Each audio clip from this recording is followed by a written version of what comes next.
All right. Hey, everyone. Welcome back to episode 23 of the Boardwalk, episode 3 of season 2. Last week, we checked out some of the main um, interesting building blocks of the Soviet and English disruptive great game in Afghanistan and how it sort of shaped operations and wars and culture over there.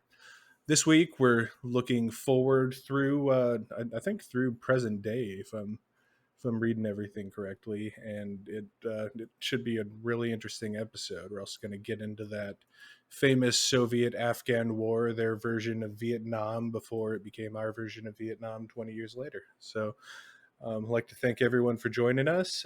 If you're watching on YouTube, make sure to like and subscribe. Hit that bell icon down there. We're really having a great time with the new platform. I've been working on my editing chops, trying to make it a little more interesting for everyone. I zoomed in on Kyle's cat last episode, so I think that's what the internet likes, right? It's 2006. So, oh, and Zach has his cat in the upper left corner as well. So, get it to do something interesting, and you'll get your own signature stew zoom. So to kind of break into everything, how you guys doing? I'm doing great, man. Thanks for doing all the YouTube stuff. So yeah, and drawing some engagement to us on that platform. I still think podcasting is probably the best way to listen to us. But if you just like staring at us and Stu's editing skills on YouTube, that's also we'll take the views any way we can. Please make sure to leave comments and stuff. We'd love to engage with you guys and tackle topics that you guys find interesting. That's I mean, we're going to run out of stuff to talk about eventually, I think. But no, we'd love to hear from you and what we could do better and what you'd like to hear from us. Yeah. I thoroughly enjoyed it. I was so I watched like the first half of the first video, and then when the second one came up, I threw that on, and I listened to our podcast, right? Because I want to hear if I fucked up something or if I could have said something better, and to think about that for a later episode. And I saw like just random transitions to pictures and shit, and I thought, oh, Stu, the next step is going to be PowerPoint. It's inevitable. Well, it That's all all we know. cycles back around to PowerPoints eventually in the Intel world. We'll all be That's knowing right. them. So, but with that being said, I think we could get right into it this week Yeah. and check out the Great Game Part 2. By the military-industrial complex. And now, the Taliban will pay a price. Do we have the confidence to do in the Middle East what our fathers and grandfathers accomplished in Europe and Asia? The situation in Afghanistan is deteriorating. What I do oppose is a dumb war. Yeah. So we let's see. Last week we ended up with the was like the second Soviet occupation, right? It wasn't even really a war or anything like that, but the end result of that was that Mohammed Nadir Shah came back to Afghanistan, and he became the king. And to bridge the gap between the last episode and this episode, Habibullah Kalakani, who was a Tajik conservative Islamic fundamentalist, overthrew King Amanullah Khan, and with that, there was a power vacuum that allowed Muhammad Nadir Khan and his brothers to come back into Afghanistan during the Soviet occupation. They promised that they weren't going to raise an army to counter Habibullah, which that was absolutely not true. They raised an army, they overthrew him, and Muhammad Nadir Khan became the king because Afghanistan then became a kingdom. He was the cousin of Amanullah Khan, and he was the great grandnephew of Dost Muhammad Khan. So you have that Khan Barakzai dynasty reestablished with Muhammad Nadir Shah coming in. So that's kind of where we are. We're going to go from there. We're going to get all the way up to like fucking yesterday. Hopefully, we'll see how much time we have. But Khans are so his name is Muhammad Nadir Khan. Everybody called him Muhammad Nadir Shah, and then his son Muhammad Zahir Shah. So I'm going to try to do that just for continuity purposes. Shah is a Persian title, means pretty much ruler. So like Iran's leader was the Shah before he was deposed, and that's next week's episode. So we won't give too much away on that. Yeah, what are you gonna say, Kyle? Oh no, I was gonna say yeah. So those names are very similar, so we'll try to repeat them. Like Nadir Shah is the father of Zahir Shah. Zahir Shah, and I got it confused last week too. And Zahir Shah is the last king of Afghanistan. We'll talk about him shortly. But Muhammad Nadir Shah, he was raised in India, and Abdul Rahman, who we talked about last week as well, his family was exiled by Abdul Rahman. So. And eventually, after defeating the Coast Rebellion, Nadir Shah and his family were allowed to return back to Afghanistan. So he became the Minister of War for Afghanistan from 1924 to 1926, and he was the ambassador to France for Afghanistan as well. So he kind of has a storied history in politics, one way or the other. So, but yeah, that's a little bit about Nadir there. Do you have anything else on him, Zach? So he ended up doing what and we kind of talked about it last week. You got the guy in charge and the guy that wants to be in charge. The reason why his family had been exiled in the first place was there was concerns from the ruling part of the family that their branch basically wanted to come into power, and that was a good proactive move because they absolutely did want to come into power, to the point that when this Sakhawas movement headed by Habibullah Kalakani started, Nadir Shah and his brothers actively worked against Amanullah to create more dysfunction and destabilize the government against, this Kalakani insurgency. It's like, that happens. They're sent back into exile. And like I said, he returns after Kalakani is overthrown. He seizes Kabul, kills Kalakani and 10 others, becomes king. And Amanullah had a lot of, progressive ideas and stuff. And that was one of the foundation, one of the foundational, factors for this Sakhawas Basmachi separatist movement. But because he had these progressive policies or reforms in the urban areas, he was still very well liked. So for the first year or two, Nadir Shah actually had to fend off like 4 different rebellions that were trying to restore Amanullah, who, like we said, may have even tried to work with Nazi Germany to come back into power. Right? He was that hell bent on regaining his kingdom. Yeah, we talked about that last week, at least briefly. That Amanullah, after he was deposed, tried to work with possible Nazi Germany to get him back into power. Mm-hmm. Yeah, typical king in exile trying to overthrow the usurper story. Yeah, nothing new there. If you've read anything about European history, just replace them with people that speak Dari. Right, it's kind of the same shit.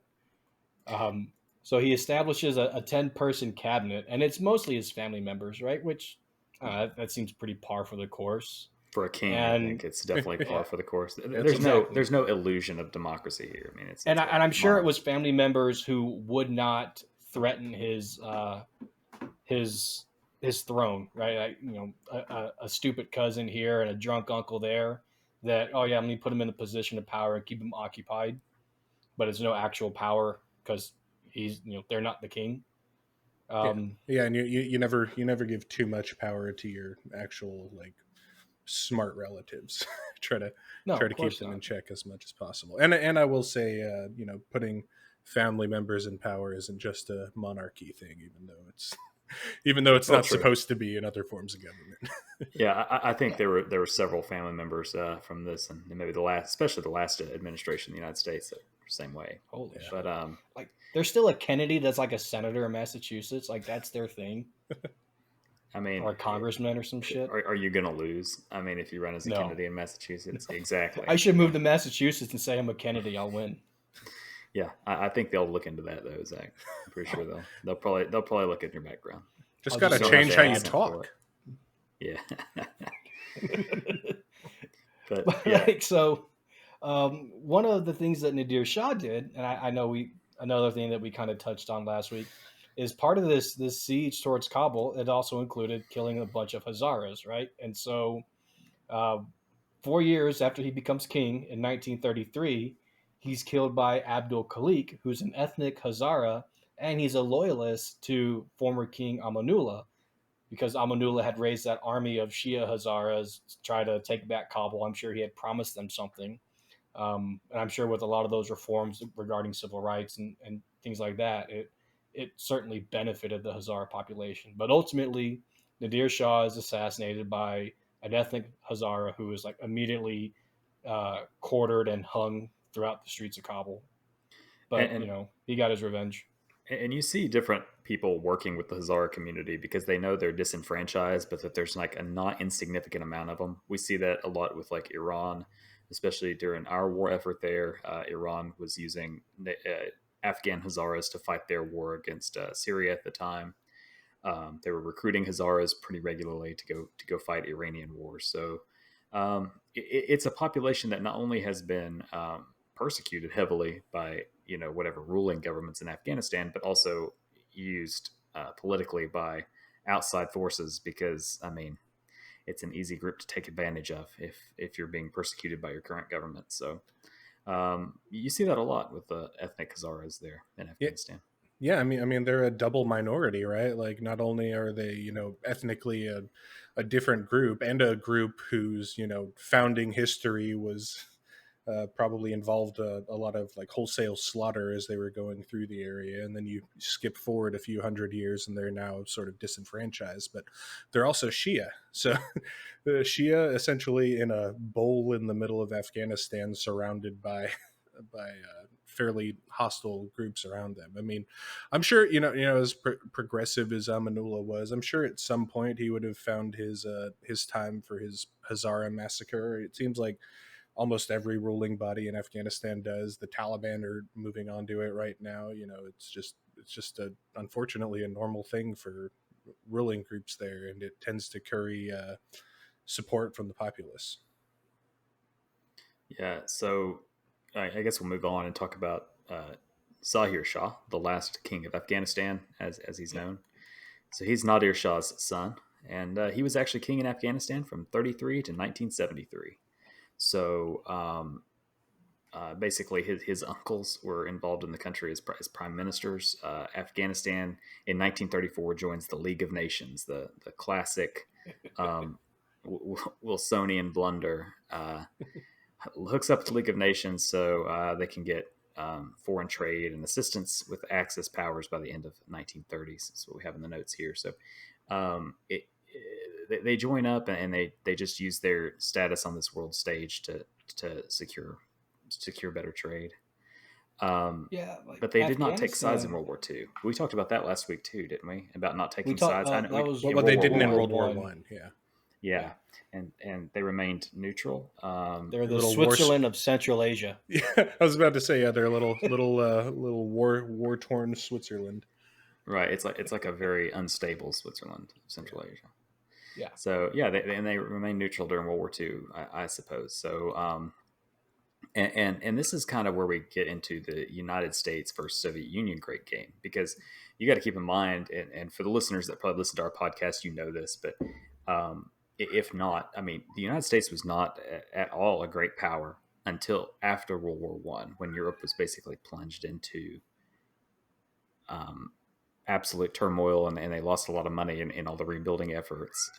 So what ends up happening is the United States, it doesn't have to. We don't have to rebuild from this giant war, and we're able to ramp up our production, and we become kind of throughout the 30s and especially the 40s with World War II, this superpower.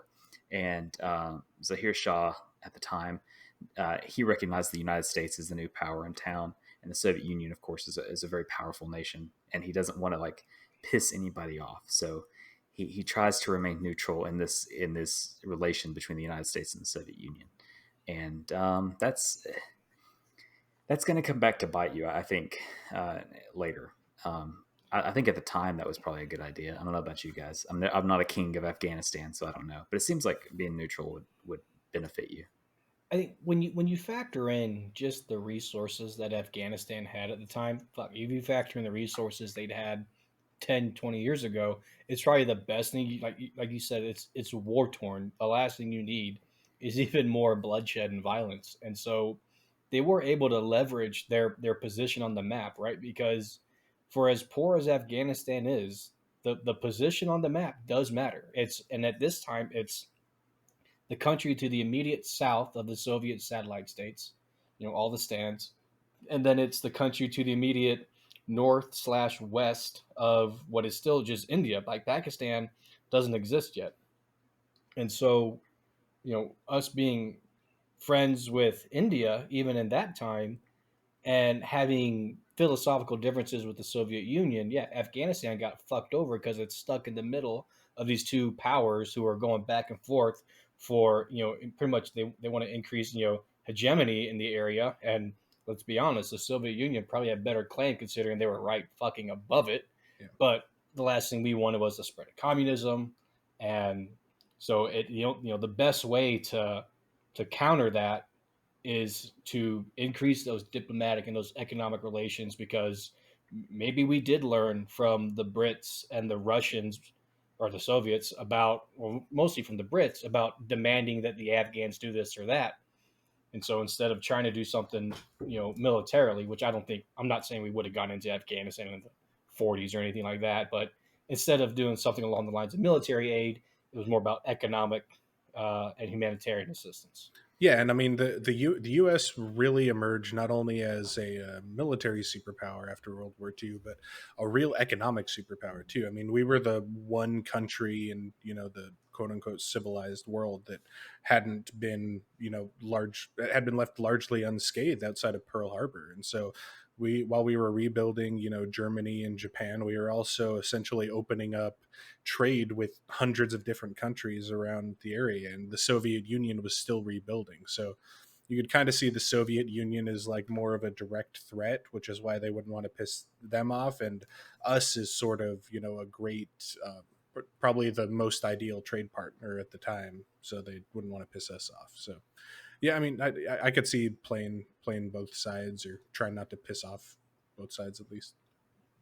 So one of the compromise, I mean, not even, compromise isn't the right word, but one of the decisions made by the Afghan, I believe it was by King Zahir Shah, was that the Afghan army officers went to the Soviet Union for their military training, but then other members of the Afghan government got their economic training, like going to schools and stuff out in England and in America. And that's going to really bite them in the ass in the 70s. But before the 70s, we've got the 60s, and you've got the new Afghan constitution in 1964. And this is around the time where Zahir Shah really kind of comes into form as being a king for the first, I think it was first decade and a half or 2 decades. It was really his uncles that ran the country as prime ministers. So the 60s roll around, Zahir Shah is a little more comfortable ruling the country, and you see this new constitution that's adopted, and it expands women's rights. It introduces universal suffrage, free elections. It establishes a parliament, and where it all starts to unravel is the constitution also bars other members of the Shah's family from holding political office. That is consolidating power 101. Nobody, basically, he will be. So after, in theory, after Zahir Shah were to die, his son would be the next ruler of Afghanistan in perpetuity. Yeah, and it's like the 1960s were an interesting time. I mean, I'm going to go back here and talk about the Soviet Union a bit, and obviously, Soviet Union proximity to Afghanistan makes them the kind of the holder of geopolitical power in the region, as much as the United States would like to. The Soviet Union really is the big guy in town. They're the hegemon in that part of the world. So the 1960s, as we know, the United States saw this this entire social cultural movement, right? And what we talked about with Afghanistan's new constitution too, you kind of see this there, not in the same way, but like, okay, we're going to have free elections. Women are going to be able to, not be property and stuff like that. Whereas in the United States, and you're undergoing this sexual revolution that's going to change how people view the world, and not necessarily through a very conservative lens anymore. So in the 1960s, we kind of, as the United States grows, we kind of push into Afghanistan in an economic way. And what I was talking to Zach about before we started this recording was the Helmand provinces, basically their version of the TVA that we set up for them. It was a place called Little America. It was known colloquially as Little America, but it was the Helmand and Arkhandab Valley Authority, and it was a program the United States set up to basically agriculturally revolutionize Helmand, which is a very arid spot in Afghanistan. So they set up, they build this dam, they irrigate the land, crops start growing there, and then as they do that, they start in Lashkar Gah, the capital of Helmand. They start building out like this city. They start lining the streets with trees. They expand rights, like women aren't wearing veils and stuff out in public. And they called it Little America because it started to look like that. They had like a movie theater that played movies from America and India, and it's just growing. And obviously, when the Soviet Union and pro-Soviet Union pro-Soviet forces, took over in the 70s, the dam, the hydroelectric dam, and all that stuff stayed.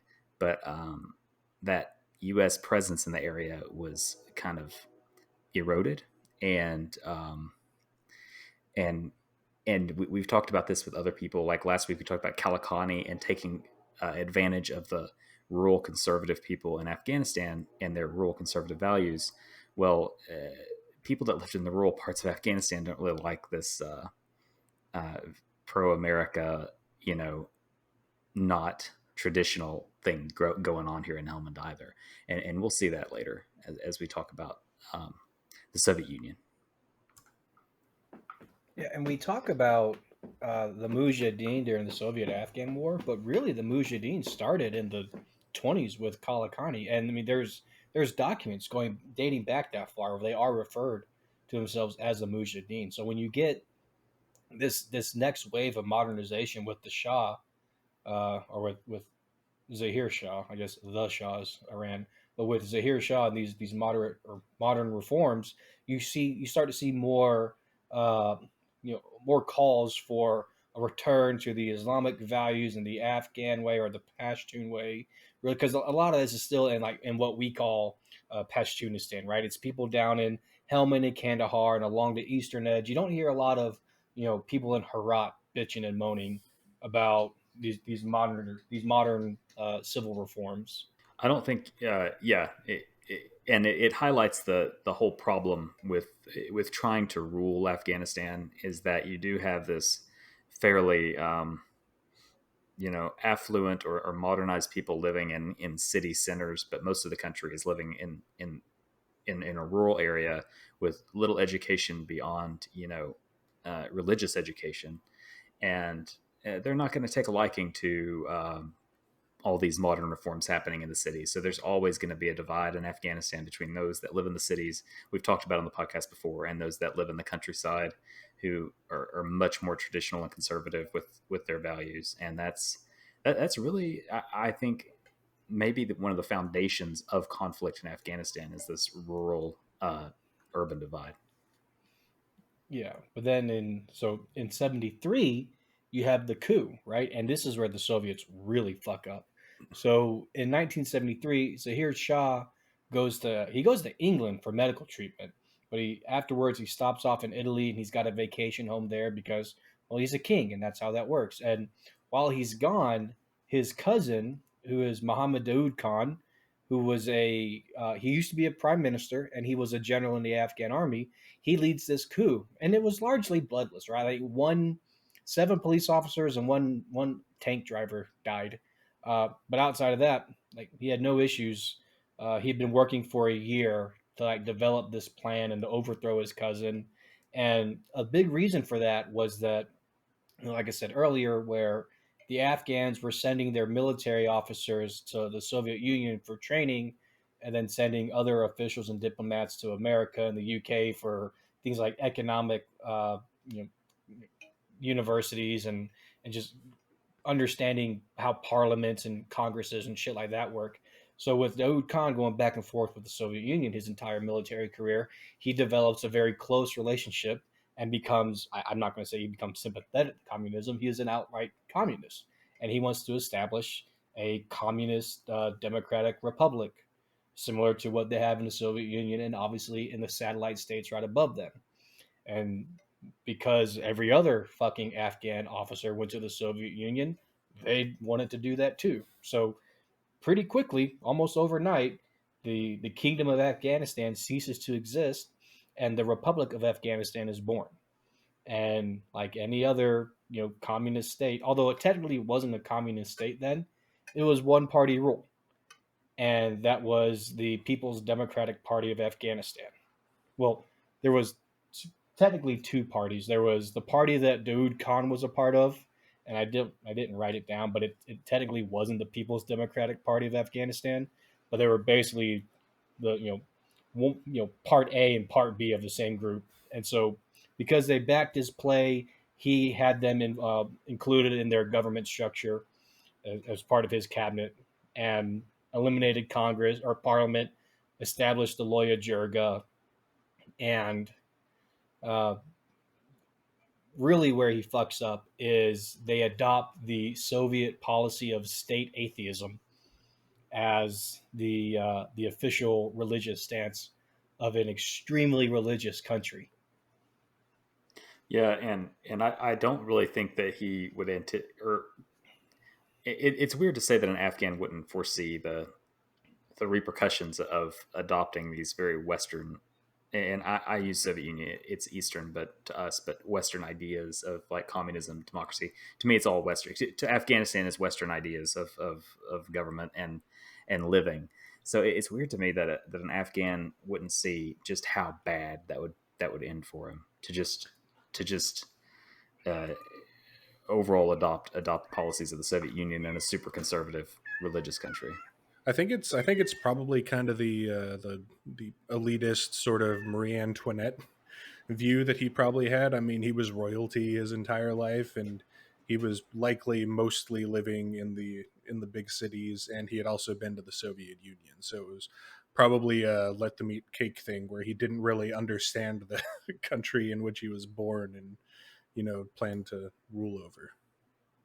And even though he has this People's Democratic Party of Afghanistan as the one party in Afghanistan, Daoud Khan starts to consolidate his power, and he wants to become very much a like almost a tyrannical figure. And the PDPA, the Democratic Party, doesn't really like that, and they want to install somebody that's more in line with the party and not a career dictator or politician or whatever. So that's what they do, and they have the Saur Revolution, and this is where they basically kick Daoud Khan out and put a member of the People's Democratic Party into power. So That was what, Taraki, Taraki, Nur Muhammad Taraki, right? yeah. So yeah, he was the one that succeeded Daoud Khan. So and he's the general secretary of this newly formed official communist government of Afghanistan. It was like I know Daoud Khan tried to like copy, I think, a lot of the Soviet Union stuff, but here is where you get the Democratic Republic of Afghanistan, and after, of course, the Afghan army executes Daoud and his family in a very in a very traditional coup, I suppose. They descend on the presidential palace on 27th of April there, and that was in 1978. So they descend on the presidential palace, kill Daoud and his family, and install Taraki. Yeah, And that's where the term the Saur Revolution comes from. It was was it the Islamic month was Saur, or no, was it that? Yeah, it was Saur.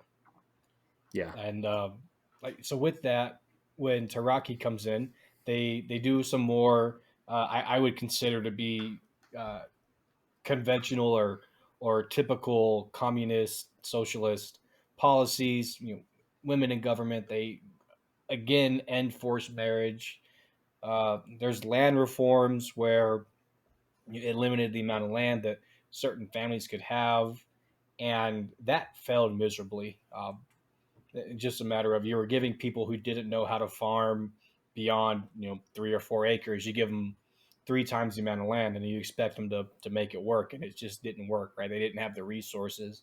Half the time, they didn't have the know-how, and so Afghanistan again became reliant on Soviet aid because even though they had the room to farm, they were not successful in it. And that's where the Soviet Union starts to get frustrated, and Hafizullah Amin comes in, who, along with Taraki, helped organize the Saur revolution, and he was really the person behind Taraki's cult of personality, which is pretty typical, I think, in that style of government. I mean, you look at old Soviet propaganda, and it's Lenin, it's Stalin, and to an extent it's Marx, right? That's very important. That depiction of being the person, because it is state atheism. Like that's who you worship instead, and to the point that Hafizullah Amin actually invoked the name of Kim Il Sung regarding his concern for the cult of personality that Taraki had developed. And with that, the Soviet Union also became concerned because they looked at Hafizullah Amin and said, he's a very effective leader and he could be a good leader for the country, but the Soviet Union can control Taraki, right? So you've got this is Culinary Institute KGB dilemma stuff right here. Like, do you keep in charge the guy that you can control, who maybe isn't as strong, or do you bring in the guy who might be better suited for the job, but they may tell you to go fuck yourself in 5 years? Yeah, And this, go ahead. oh no, I was going to say, and then, well, to expand on your point, or to continue from your point, it was the I just finished that Afghanistan book, a very good book about Russians, the Russian war in Afghanistan, and so the Soviet Union is not happy at all. I mean, and there's like a lot of internal stuff going on in Moscow about Amin and Taraki, and they tell Taraki, they're like, listen, Amin, you got to kill him, like you got to get rid of him because he's a threat, right? He's a threat to you, and Taraki basically doesn't do that, and so Amin has Taraki arrested and then killed. Yeah, and so and along with this is there's this speculation that Amin may have been involved with the CIA in Kabul, may have met with CIA operatives in Kabul, and so the Soviet Union is really pissed. They lost their guy that they had full control of in Kabul. Amin, who may be a defector, well, not defector, but a U.S. plant is responsible, and so then Amin comes in as general secretary, and so he gets rid of the state atheism thing because that's not going to fly, and not in Afghanistan, and he wants to increase the cooperation with Iran and Pakistan in order to reduce their dependency on the Soviet Union, and the Soviets are pissed at this, and what they do is they send a bunch of Red Army in a very, and I hate to say this because I saw the movie, it's freaking great. Go see Dune if you haven't seen Dune, in a very Harkonnen-esque attack on the presidential palace. So the Red Army starts landing all these troops, these paratroopers in Kabul, like overnight. And Amin can see this from the presidential palace, and he's just like, oh, I think they're here to like help or do something, Yeah. And no, basically they have this giant attack, and it's really well planned. The Red Army just absolutely goes in and just wipes this palace out. And like the reports in this book I'm reading or I read, it was like, there's so much confusion like in the palace. It's the middle of the night, and like the Soviets are trying not to hurt each other, you know what I mean? And like they're going in there, they raid, they start shooting everybody. And it comes out like before all this happened, there were other attempts to get rid of Amin, and these involved like poisoning and stuff, but like Amin wasn't there. Like the food that was poisoned didn't get to him. The poison wasn't strong enough, at least a couple of times. It's wild, like how many times they're like, you know what, screw it, we're just landing paratroopers and we're going to take them out. So he was like the Hrazik of his day, just unkillable. They tried several different ways to have him killed, and didn't work. So there was even like a Soviet doctor inside the palace when they attacked, and he got out. But It was wild. There's like a story, I think, if I remember it correctly, where a Soviet a Soviet doctor and a Soviet nurse were there to help deliver like somebody's baby in the middle of the night, and they're like caught up in this attack too, and it's just wild. Like they didn't even know they were there, and all this other stuff. So, but the Soviets come in, they get rid of Amin. He's shot in this raid, and Barbak Karmal is installed as the new head of state. Yeah. Well, like so this it highlights two things. One, Amin thought they were like he when he found out about it, he said, "Oh, that's cool. They're just coming here to, because they're friends." Like he thought they were friends to the very end. Two, it highlights the issue like with the Soviet Union trying to expand past those satellite states.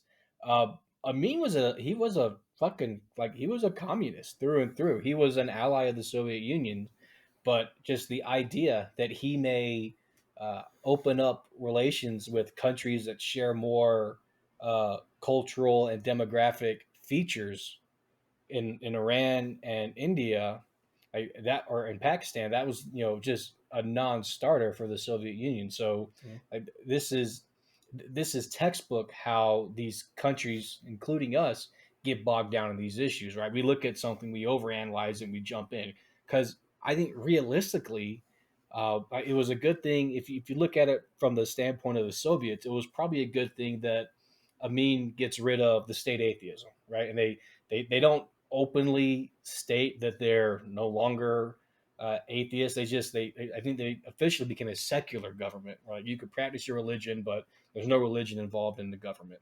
Whereas now it's the Islamic Republic or the Islamic Emirate. Prior to that, the Islamic Republic of Afghanistan.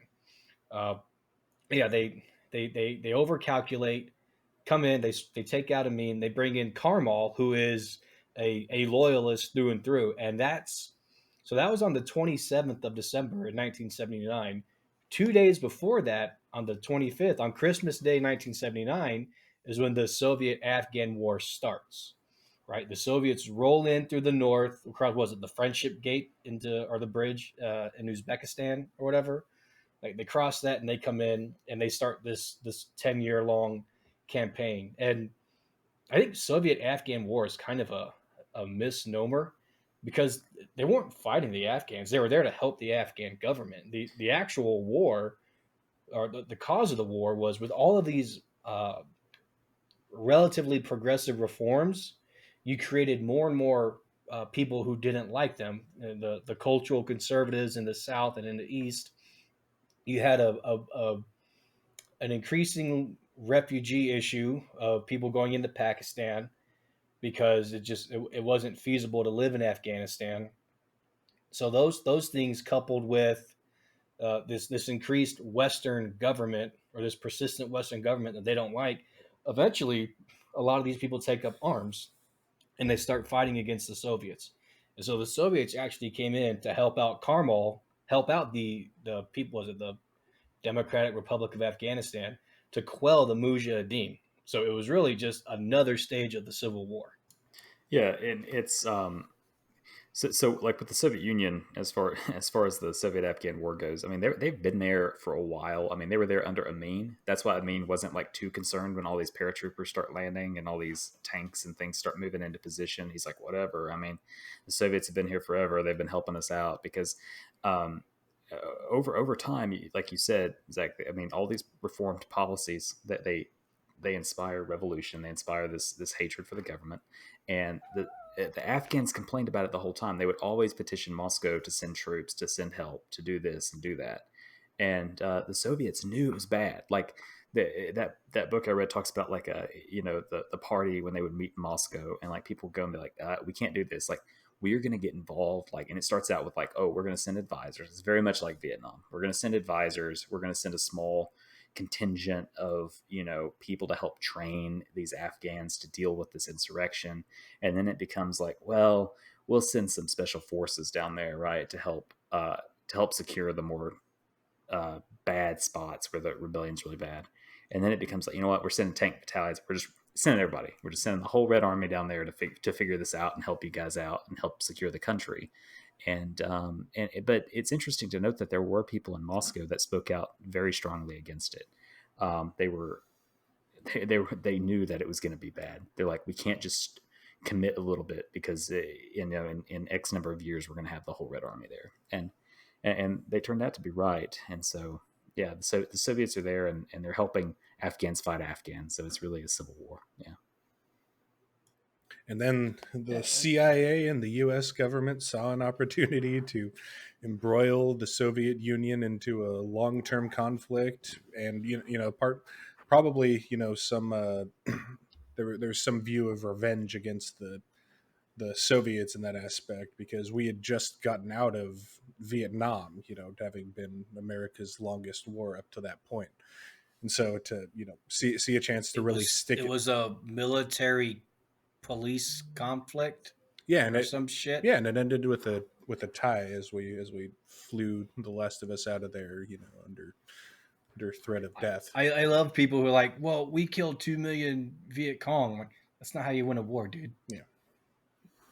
And that's always been the problem. I mean, that was always the problem with a lot of the leadership that would run U.S. forces in Afghanistan, is they thought that dropping bombs on people was how you won this conflict, and that's just simply not how we measure success. Like, that's how they measure success. Yeah, they being the board cool. of directors at Raytheon. Yeah, because they think it's cool. They're like, oh, this is an airstrike. Airstrikes are cool, right? Yeah, and it's just a dumb mindset, and it was. I mean, it's always been that way, I guess, to a certain degree. It's like, yeah, we killed X number of people, yeah, but I mean, the Taliban still control the country. Like, yeah, that's I mean, not how you're going to win. As a young soldier, you feel like you're doing something when you see, like, being the pogue that I was when I'd go into the ops end and I'd see, like, oh man, we just dropped a bomb on this car. It's like, man, we're doing a lot of stuff, we're killing a lot of Taliban, but it's really the onus is on leadership to develop a more cohesive strategy. And despite all of the small victories we had, eventually we end up losing. And the Soviets experienced that as well. They I mean, I'm pretty sure they killed more Afghans than we did, like by far. Easily. There was just wholesale slaughter of entire villages, amongst other things, given the effective village stability operations that they were running with integrating themselves into the populace, as evidenced by all of the blonde-haired kids running around northern and eastern Afghanistan. Yeah. It's really the Soviets weird. The Soviets had a different style of village stability operations. Their whole thing was, if the village doesn't exist, it can't be unstable. Yeah. And so they were just going through and like you said, just wholesale destroying villages. And that's where you saw that increase in refugees. That's where you saw the increase in mujahideen. That's where Pakistan took the initiative. One, I think they didn't want all these fucking refugees in their country, because that's just more resources they have to put towards feeding and housing people. And at the same time, they said, oh, we can use this to our advantage. And so Pakistan, along with Saudi Arabia, start funding the mujahideen and their efforts against the Soviet Union. And then eventually America gets involved. Charlie Wilson, old Tom Hanks himself. It's not the worst idea, right? You talk about wanting to bleed a world foe dry, right? But I think the reasons why were probably the issue, right? Like, we want to do it because of Vietnam. It's like, fuck that. If you just bleed them dry, you end the Soviet Union. That should be reason enough to want to do it, because it pretty much did end the Soviet Union. It collapses 2 years after they leave. But we get involved, and we get Israel involved, and Jordan, like all these countries involved. And the mistake that we made is, other than not following it through afterwards, and that's more for next week's episode, is we just entrusted Pakistan with our money and our resources to get it to the people that should get it. The person who was most heavily funded by the Americans was Gulbuddin Hekmatyar, who is one of the worst people to ever live. And that's including all the Taliban. And the person we gave almost no money to was Ahmad Shah Massoud. Right. And just to go back real quick, because I'm reading here. First of all, the Soviet Union were not the only ones perpetrating these horrible war crimes. The Afghan People's Democratic Party of Afghanistan was doing that well before the Soviet Union got really involved in the war. They were slaughtering Afghans that would just that they viewed as enemies of the government, enemies of the revolution, or whatever. When the Soviet It Union feels gets there, like it gets worse, and it looks it like feels like a common theme amongst like communist countries, right? mhm. Yeah, I mean they're very historically very brutal in the way they wage war, and it's estimated that between 6.5% to 11.5% of Afghanistan's population died in the Soviet-Afghan War during that period of time. That's an insane number of death. And like you said about, and then skipping forward to Hekmat Yar, these are the people we fund. They're not any better and many times worse than the Soviet Union.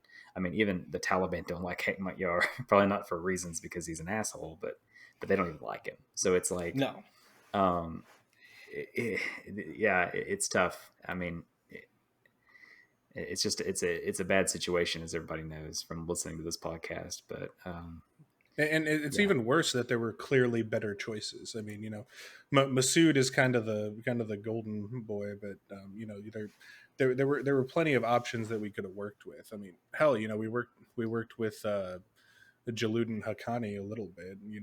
Despite his being linked with the Taliban, at least he wasn't throwing acid in women's faces like Hekmatyar was. So yeah, it's kind no, of I baffling think the way that we choose our bedfellows. yeah, you could have looked at Masood. You could have looked at Ishmael Khan. The issue is that they're both Tajiks. You could have looked at Abdul Razul Sayyaf. Like those would have been better options. Even though Sayyaf's a little more on the extremist side or hardliner side, he would have been a better option. Um, you know, the issue is that we got involved in something that we didn't understand, right? And that's very evident. Even if you don't know a fucking thing about the Soviet-Afghan War, you'd be surprised how much you can learn from a movie like Charlie Wilson's War, where like people just had no idea what the hell was going on, and you had a couple guys go, "Oh, this would be a good idea to do this or to do that," and like all it did is like we set the stage to have a bigger impact in that country, and we didn't. And realistically, we didn't really defeat the Soviet Union because, well, the Soviet Union, yeah, they pull out in February of '89, but it's still the People's or the Democratic Republic of Afghanistan. They're called the Republic of Afghanistan now, but it's the same government with the same pro-communist leadership who's still heavily aligned with the Soviet Union running the country. All we did was help speed up the Civil War and give them Stinger missiles in the process. Mm-hmm. yeah, the Stinger missiles were an absolute game changer. As anybody that's seen that movie, Charlie Wilson's War, knows. I mean, the Hind helicopter, the Soviet Mi 24 is the Hind, I guess. Yeah, I mean, they would. It suddenly made this feared weapon. You give a couple of mujahideen a Stinger missile, this IR seeking warhead, infrared seeking warhead, and it could just absolutely destroy Soviet helicopters. And that's because, I mean, without us, they wouldn't have that. And those helicopters are a lot more devastating. And Yeah, like you said, though, is we left, the Soviet Union leaves, right? They pull out in '89. And Najibullah, who after Karmal is out and Najibullah gets elected, I guess, to be the new president. He was like head of the secret police or something. So you get President Najibullah in there, and the Soviet Union collapses while he's president. And all of a yeah. sudden, his backing is just, they're not there anymore. That country does not exist. Yeah, So, you had the Afghan Civil War post the Soviet Union is like broken down into the bits and pieces, but technically the Afghan Civil War has been going on since like 1973. So yeah, you have Doc Najibullah is running the show, and yeah, he's still got the Soviet Union behind him. And then obviously in 1991, the Soviet Union ceases to exist, and the new Russian Federation says, "No, we can't afford to back your play anymore." So you've still got the U.S. backing the Mujahideen during this civil war because, well, now they're just fighting a communist Afghan government, and they're joined in support by Iran because Iran is interested in the Hazara population. They're joined by Pakistan and Saudi Arabia for obvious reasons. That goes back to the '70s during the Soviet involvement in the Afghan Civil War. Um, and then, like I said, by 1992, with the lack of the Soviet Union around to kind of back and support Najibullah, his government starts to weaken. and he offers to resign in order to like help end this civil war and come to a a solution that involves less bloodshed. And so when he offers to resign the next day, one of the generals in his army, Abdul Rashid Dostum, finally defects from the Afghan government. One of the things we never talk about is that Dostum, during the Soviet-Afghan War, fought on the side of the Soviets and the Afghan government, and nobody has aligned themselves with more militia commanders since than Abdul Rashid Dostum. He's the king of being pragmatic, I suppose. So yeah, he defects from the Afghan government. Najibullah's stuck because he doesn't have a backing from an international force anymore. And Masood actually offers him a chance to get out. He's like, "We'll get you out of Kabul," because at this point, do we want to go there? I guess we can. We can go there. So we mentioned on the podcast before this period of Afghan civil war. You got all the warlords, fighting each other. Najibullah is still president, and the Taliban are on a roll at this point. The Taliban are come into the country, and they're in Kabul now. And Masood offers Najibullah a chance to get out of Kabul, and he refuses. Masood says that it's probably because Najibullah, if he fled with Tajik people, he would be like a traitor in the eyes of his Pashtun people. So he stays, and he gets captured and hung up by a light post by the Taliban. And castrated. Oh, yeah. Yeah, that was the thing. Yeah. So that's the end of... and while this is all happening, the whole Afghan civil war is going on, like we talked about, where people like Gulbuddin Hekmatyar, Masood, Dostum, I mean, these guys are fighting for control of the country against each other, and it's just an awful Afghan civil war, and in the wake of a president who has absolutely no hegemon backing him at this point, and it's just it's a nightmare. Well, and they're all fighting for different reasons, right? Like Hekmatyar, he wants the, I mean, what the Taliban have now, that's kind of what he wanted, right? In theory, he would be a great member of the Islamic Emirates cabinet, right? Because he's hand in hand with them on their religious views. You had Masood, who really wanted the idea of this Islamic Republic. I won't go so far as to say regional autonomy, but at least everybody working together to kind of have somewhat similar to what we have here in the States. And then like somebody like Dostum just kind of wanted to be on the winning side. People like Ismail Khan wanted, they were fighting to, he was fighting to protect Herat. Khalili, the Hazara commander, was fighting to protect the Hazaras. A lot of the fighting that people like Masood and Sayyaf did was to pretty much counter people like Hekmatyar from pretty much taking over the country completely. And that's where you get to like the siege of Kabul, where everybody was involved with that, but nobody to the point or to the extent that Hekmatyar was, because he just was fucking leveling neighborhoods, and he was notoriously brutal because he was going after civilian populations. Right? A lot of the militias were really good at keeping it, in a, I guess, a relatively professional setting where you fought the other combatants, and that wasn't the case for Hekmatyar, and so he developed a reputation from there that carries to this day. And at the same time, the solution was for Masood. When Najibullah was first toppled, the generals that toppled him reached out to Masood. They wanted him to be at minimum the interim head of state. Masood said no. I really think he just cared about like Panjshir in the north. Mm-hmm. I don't think he ever had aspirations to run the fucking country. Clearly, he said no. They offered for Hekmatyar to be the prime minister. He had originally said no, went back to fighting. Then he did become the prime minister until about 1994, because while all this shit is happening in and around Kabul, and we're still kind of somewhat backing different people, there's this whole movement growing in southern Afghanistan that's the Taliban. And with their emergence in 1994, Pakistan stopped supporting Hekmatyar, and they put all their fucking chips behind the Taliban. And then you see that not even slow, that quick ascension from like October 94 to like September of 96, where they become the government for most of the country. And that's when, like, starting in 96 is when shit gets really unique, because you start to see a lot of these allegiances change hands, right? So you've got while the civil war was centered around Kabul, like I said, there was that the Pashto militias fighting in the south. The Taliban pushed Gulag Ashirzai out of Kandahar. He was the governor. Like I said, Pakistan switches their allegiance. The emirate is established in 96.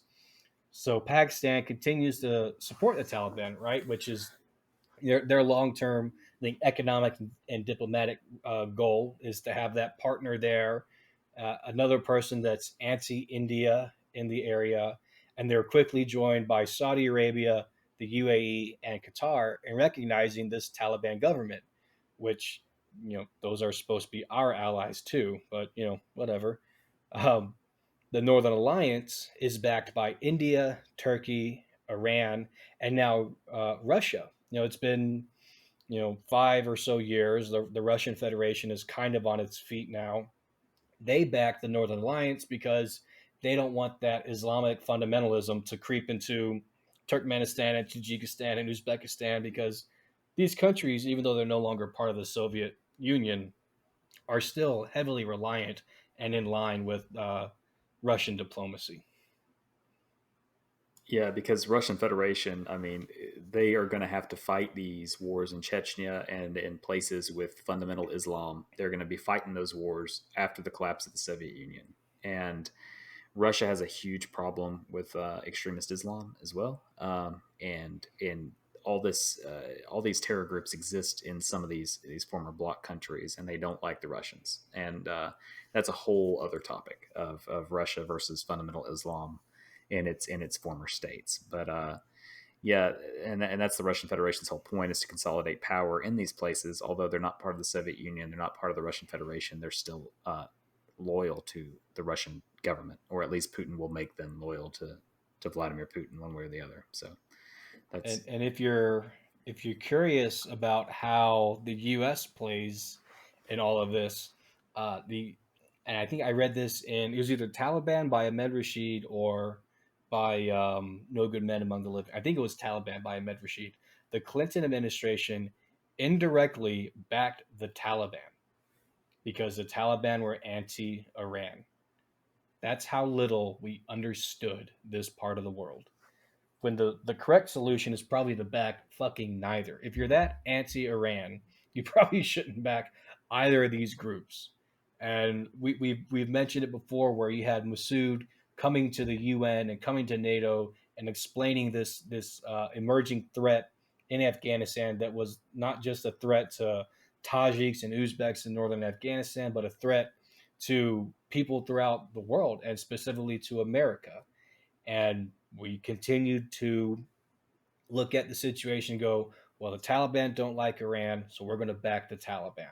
We're not going to give them, we didn't give them any money or arms or funding. We just didn't do anything to try to nudge them to do anything different. No sanctions or anything along those lines. And then obviously 9/11 happens. That all changes. And then not all the allegiances, 3 of the allegiances change. Obviously, we are no longer supportive of the Taliban government. We back the interim Afghan government, the Jaroa, the government of the Islamic Republic of Afghanistan. And now, because we're in Afghanistan and we're at the time, we're telling ourselves we're not going to get bogged down over there, Iran now supports the Taliban because, well, Iran hates us.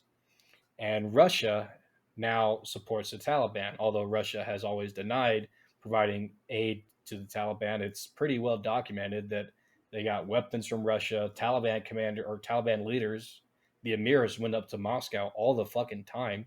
That was all over the news. It's not something highly classified, but they still contend that they didn't support the Taliban government. So now you've got this most recent iteration of the Great Game is Pakistan, Saudi Arabia, and Qatar being joined by Russia and Iran in supporting the Taliban. The U.S. and NATO, pretty much the U.S. and NATO supporting the new government, and then you have those former Soviet satellite states that are in a really tough spot, especially Tajikistan and Uzbekistan, more so than the other ones, just because you've got those ethnic Tajiks and those ethnic Uzbeks in the north. And you're seeing it kind of play out now with the NRF, the National Resistance Front, coming out of Panjshir. Well, it's almost entirely Tajiks. Tajikistan, I'm sure, wants to support them. They've got to balance that with their appeasements to Putin. And I think ultimately what you're going to see happen, and it'll be covert, is that I think Russia is open. They're overtly open to recognizing the Taliban government and working with them diplomatically, but they absolutely don't want to see that fundamentalist Islam expand past Afghanistan's borders. And you'll ultimately see like Tajikistan and Uzbekistan start to work with these guerrilla elements in northern Afghanistan to target the Taliban government. Some more war. I mean, probably. It's probably the outlook for Afghanistan. Plus China and all these other nations trying to extract what they can from the country. So, especially in the new lithium age, you know. To sum it up, Afghanistan's tired of being passed around amongst all these Western nations who use it for whatever reasons they want to use it for, whether it's to expand communism like the Soviet Union or to protect the British Raj like the British Empire, or to piss off the Soviets like we used it for, and then just fucking like dropped off the face of the fucking planet. Like the 10-year long or not even 5-year long one night stand that ended in '89. Like all these things that we've talked about over the last 2 weeks have just created like a more cynical and untrustworthy, or a more cynical population that is increasingly untrusting of foreigners, especially foreigners that look like me and Kyle. Stu might be good, but Kyle and I could not show up and like, hey, we're gonna help you learn how to farm. They'll fucking kill us. Yeah, we're not going to be welcome, and I don't blame them for that really. But the Afghans they're a pragmatic people. I think they will take advantage of anybody that presents themselves to be taken advantage of, because that's how you survive in the great game, and that's how Afghanistan's always survived. When they took advantage of the Soviets, they took advantage of us. They took advantage of anybody that thought they could help. You know, that thought they could come out on top. And I think they will take advantage of the Chinese, right? Because so in 2009, when those first mineral deposits were discovered, or first announced at least, it was also announced that those mining rights had gone to China. Now it's been 12 years. I don't know how long those promises were good for, and that was also the Karzai government, right? But China has had an interest since at least then, and we've seen the images online of Taliban delegations meeting with Chinese delegations. Like there's open relationships. I think China has recognized the emirate. If not, well, they're having diplomatic relations, and that's better than openly recognizing it, anyways, right? So, I do think we're going to see China get involved. I think we'll see now that the war is, or America's involvement in the war is over. Iran is not going to be so pro Taliban. They'll go back to being an anti-Taliban nation. They're going to fund that Hazara uprising, the Feta Mayun, which is mostly in Iran right now. But it does call into question the ethics of us siding with all of these countries that we know are giving aid to an enemy. But that's more for next week when we talk about the foreign policy in the area between the Middle East and Central Asia, which will kind of wrap up this part, and then we'll do an Iraq episode and get back into the good Afghan shit.